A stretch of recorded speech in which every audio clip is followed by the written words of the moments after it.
Ne olacak, nereye kadar gidecek bilmiyorum ama bu hakemler çok azıttılar. Bu normal değil, etik ve şık değil. Nereye kadar gidecek bilmiyorum ama Fenerbahçe adına bu akşam 2 tane gol attı Ozan. Bu da ayrı bir gerçek. Çok sevindi gördüğünüz gibi. Şaşırdım Barış Alper'i santrafor mevkinde oynatmasına. Oynamadığı bir yer değil ama oynadığı yerde de çok başarılı değil. Batshuayi gibi bir santrfor var elinde ama onunla başlamıyorsun. Osimhen de yok, Icardi de yok. Üçüncü santrfor kim? Fenerbahçe zaten aportta bekliyor. Her an saldırmak üzere. Yeter ki Galatasaray takımı puan kaybetsin. Galatasaraylı futbolcular Fenerbahçeli futbolculardan şampiyonluğu daha çok istiyor. Valizimi aldım, yola çıktım. Yol arkadaşım my valiz. Kulüp Dijital'de futbolun şölene dönüştüğü yeni bir bölüme hoş geldiniz. Sevgili Kral Tanju Çolak'ta haftanın maçlarını yorumlayacağız. Dilerseniz hemen Galatasaray-Trabzonspor maçıyla başlayalım sevgili kralım. Son 15 haftadır veya 1-2 senedir böyle keyifli, böyle lezzetli, böyle heyecanlı, böyle coşkulu maç seyretmedik. Her iki takımı da kutluyorum. Oynadıkları futbol. Yani hiç kötüleştirmediler. Hiç gerginleşme olmadı. Kavga olmadı. Yine hatayı hakem yaptı. Avuta çıkmış topu oynat dedi. Gol oldu. Penaltı olmayan bir pozisyonda da penaltı verdi. Ne olacak, nereye kadar gidecek bilmiyorum ama bu hakemler çok azıttılar. Bu normal değil, etik ve şık değil. Nereye kadar gidecek bilmiyorum ama yabancı teknik direktörün, yabancı oyuncunun olduğu yerde yabancı hakemin de olması kadar doğal hiçbir şey yok arkadaşlar. Galatasaray-Trabzon maçı gerçekten seyredilmeye değer.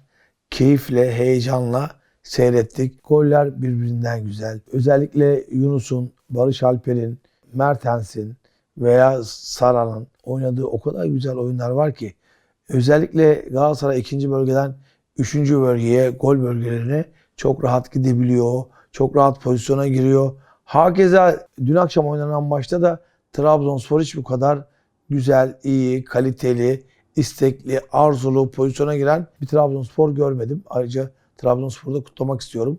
4-3 yani 7 tane gol vardı. Hepsi de birbirinden güzeldi. İki takım da yani defansif oynamadı. Yani bir bu kale, bir bu kale, bir bu kale, bir bu kale.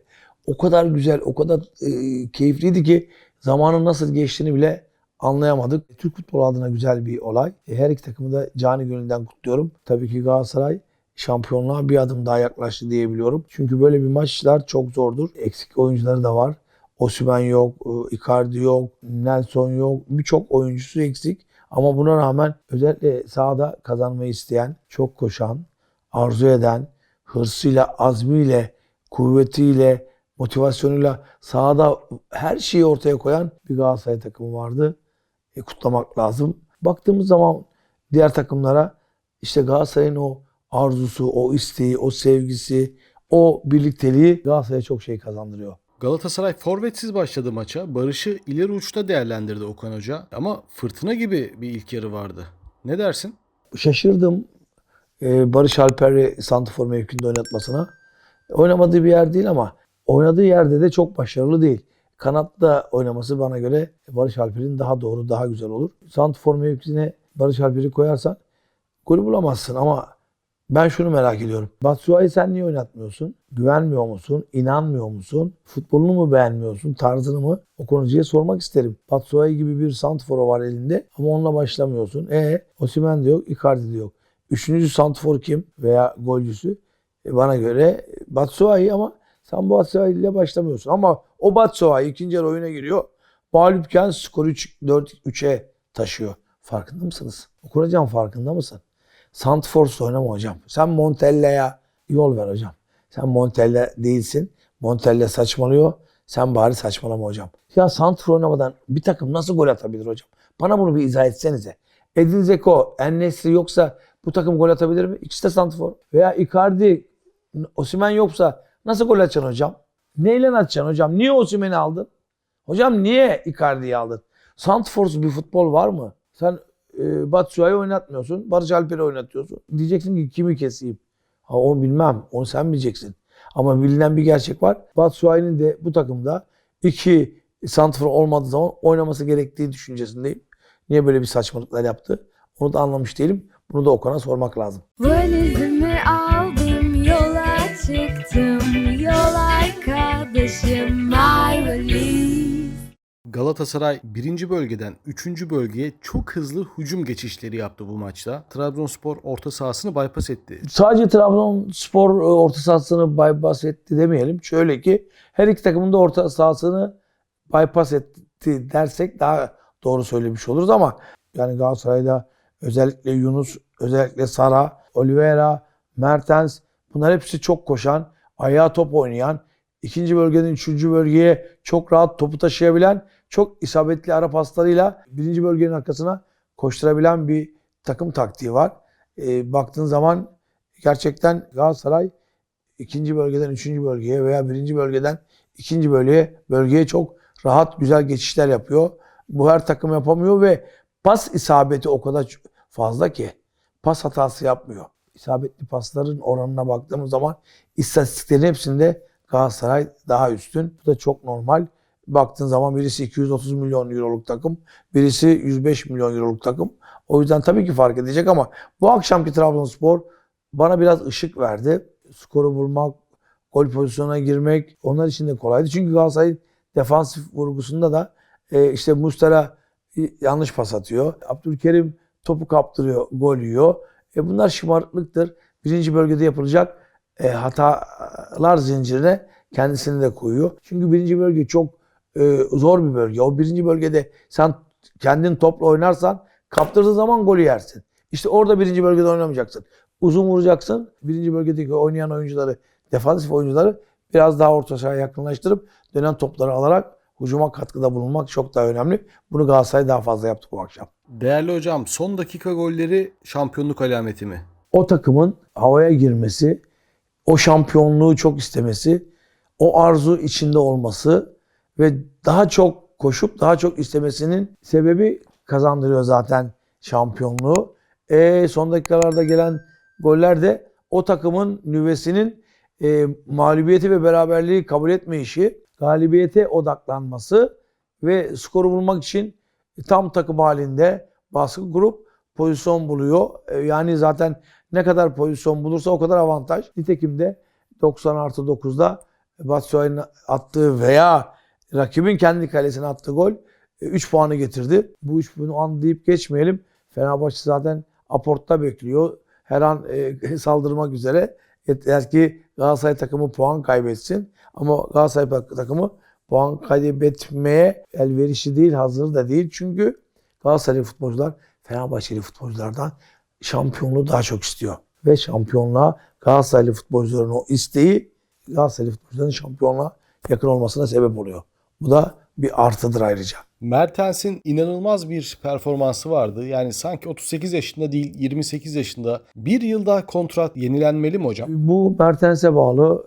İyi oynuyor, iyi mücadele ediyor, çok koşuyor. Çok faydalı ve yararlı bir oyuncu. Neden olmasın? Daha doğru olur, daha güzel olur diye düşünüyorum. Veya yerine Mertens'ten daha iyisini bulabilirlerse bu kadar koşan, bu kadar takımla iç içe olup takım ruhunu taşıyan bir Mertens niye bir sene daha oynamasın? Trabzonspor'un bulduğu golde top çizgiyi geçti mi hocam? Şimdi bir kere gösterdi Beyinspor onu. Ondan sonra biz hiç görmedik, göstermedi de. Kurnazlık yapıp farklı açılardan gösteriliyor. Ama ilk televizyon maç devam ederken verdiği açı topun kale çizgisini çıktığı, dışarıda olduğu, topun oyunda olmadığını gösteriyordu. Ben topun dışarıda olduğunu gördüm. Herkes bir şey söylüyor ama gerçek şu. MHK yine saçmaladı. Yine hata yaptı. Yine maçın önüne geçti. Saçmaladığı için de penaltı olmayan bir pozisyonu golü verdiği için dışarıdaki olmayan golü içeride penaltıyı vererek dengeyi sağladığını zannediyor ama çok çirkin. Yani VAR'da bile hata yapıyoruz. Dünyanın hiçbir yerinde bu kadar hata yapan bir VAR olduğunu düşünmüyorum. Bence Türk futbolunun VAR'a da ihtiyacı yok. Çünkü VAR'ı kötü kullanıyorlar. VAR'ı yanlış kullanıyorlar. VAR'sız daha iyi olur diye düşünüyorum valla. Çok samimiyetle. Hocam maç esnasında spiker Messi'ye benzetti Yunus'un performansını. Gerçekten güzel bir gol, güzel bir asisti vardı Yunus'un. Yunus hakkında ne söylersin? Yunus bu sene çok formda. Çok güzel işlere imza atıyor. hem gol atıyor, hem gol attırıyor, hem asist yapıyor, hem defansa geliyor, top çıkarıyor. Defansta oynayan oyuncularına yardımcı oluyor, destek oluyor. Bir parantezde Ozan Tufan'ı açmak lazım hocam. Eski günlerini hatırlattı, anımsattı Ozan Tufan. Ne dersin? Şimdi Ozan Tufan yoktu bugüne kadar. Hiç adı dahi anılmıyordu. Varlığını attığı o güzel golle ortaya koydu. Sonra ikinci golü de attı. Ya Ozan Tufan iyi oyuncu ama bir iyi 4 kötü oynuyor. Bir maç iyi oynuyor, 4 maç kötü oynuyor. Ozan'ın performansını etkilediğini düşünüyorum. Devamlılık yok. Devamlılık olmadığı zaman da gündem olamıyor. Gündem olamayınca da silinip gidiyor. Zamanında çok güzel işlere imza attı. Niye Trabzon'da atmasın? Attığı gol hakikaten çok şıktı. İkinci gol kolaydı ama orada olması çok önemli. Fenerbahçe adına bu akşam 2 tane gol attı Ozan. Bu da ayrı bir gerçek. Çok sevindi gördüğünüz gibi. Çok da normal. Çok da doğru. Kimse karışamaz. Futbolcu profesyoneldir. Ama biraz Fenerbahçe'de oynadığı için de Fenerbahçe'ye daha yakın bir futbolcu kardeşimizdir. Çok görmemek lazım. Kutlamak lazım. Onu diğer maçlarda da aynı başarısını göstermesini isteriz. Evet, bir programın daha sonuna geldik. Önümüzdeki hafta Amerika'dayım. Amerika'dan da bir şeyler yapabiliriz. Yapmayı planlıyoruz. Kulüp TV izlemeye devam edin. Ne dersiniz? Biz başarılıyız. Eksik yok. Yalan yok. Tarafsızız. Bunu bilin. Kulüp TV'ye üye olun. Yanımızda olun. Hoşça kalın. Valizimi aldım yola çıktım yol arkadaşım